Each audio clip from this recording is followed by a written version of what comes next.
Since 1492, European nations competed for land acquisition in the Americas. One of the early winners of this was the newly formed Spanish Kingdom. The conquest of Mexico, Tenochtitlan, and Cusco cemented Spain as the new superpower of the world. At its peak, the Spanish Empire stretched for 5.29 million square miles in the year 1810. This included the majority of the Americas and the Asian Pacific Islands. This type of infamy brought about enemies who hoped to duplicate the wealth of the Spanish. As other European nations began to colonize the Americas, they also pushed anti-Hispanic propaganda. It began as anti-Catholic rhetoric dating back to the 16th century. It is speculated that the Black Legend narrative was pushed to vilify Hispanic culture by focusing on the Spanish conquest of Mesoamerica and the Spanish Inquisition. In doing so, the English hoped to overtake the Spanish as they established their colonies in the 17th century. The Black Legend, a term used to perceive Spain in an unfavorable manner by portraying them as inferior, barbaric, cruel, and intolerant. The proponents of this were usually anti-Catholic Protestants, specifically the Dutch and English.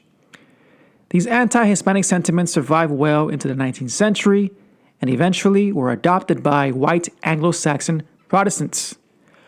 Although Spain aided the United States with independence from Britain, the U.S. did not return the favor.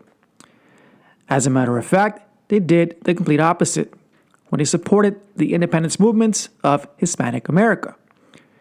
Once again, the Black Legend narrative painted Spain as a tyrant, but ironically, the descendants of conquistadors were the ones fighting for independence. In combination with the Monroe Doctrine, the U.S. used the Black Legend narrative as a way to justify their involvement and sometimes occupation of Hispanic America. Advocates of conquest/occupation argued that these mongrel people were incapable of governing themselves as they descended from a combination of barbaric Spaniards and native savages. Now, how did this impact the Spanish-speaking community? Hispanic culture first made its way into the Americas via conquest, as stated earlier. But unlike the English, the Spanish did not always use the sword as a method to inculcate their culture. As I mentioned in previous videos, the Spanish began to change their approach. They could not subjugate the Chichimeca through brutal force. Assimilation of native and later African people proved to be a more effective way of getting non-Spaniards to adopt Spanish culture and customs. This meant that indigenous communities could still live segregated from Spanish towns, but still adopt some Spanish customs willingly. Evidently, the early conversion methods were almost always done through force, but by 1646, people of mixed ancestry in New Spain made up almost 1/4 of the total population. This is relevant because through intermarriages with Spaniards, non-Spanish people created offspring that could more readily navigate life in Spanish America by embracing Hispanic customs. Assimilation and intermarriages continued to take place well into the beginning of the independence movements in the 19th century.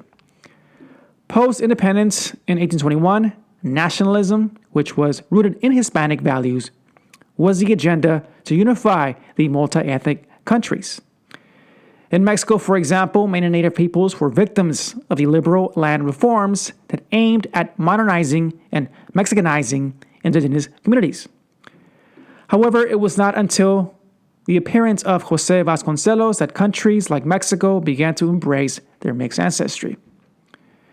The Chicano movement embraced the works of Vasconcelos, emphasizing the Bronze race ideology. Furthermore, many of its leaders proudly recognized the mestizaje element in Chicano culture, and this was more evident than in the works of the famous poem I Am Joaquin by Jorge González. González emphasized this mestizaje elements in Chicanos by saying that we are both Aztec Prince and Christian Christ. These early Chicanos recognized that the racial admixture, religion, and language were a huge part of the culture, all which have some Hispanic element in them.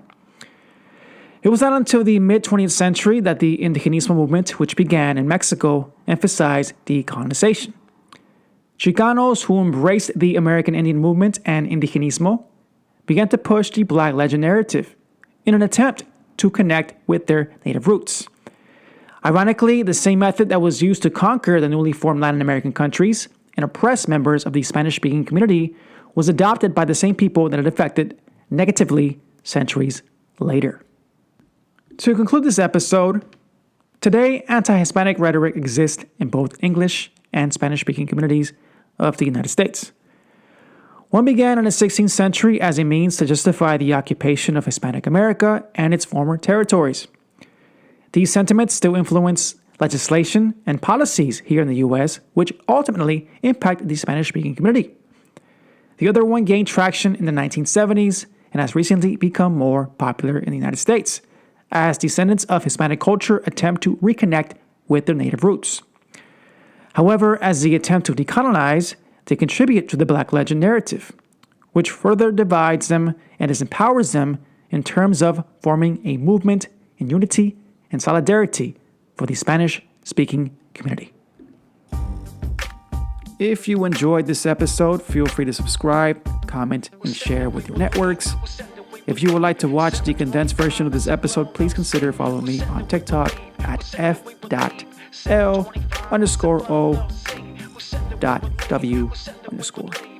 Until the next one, keep challenging false narratives.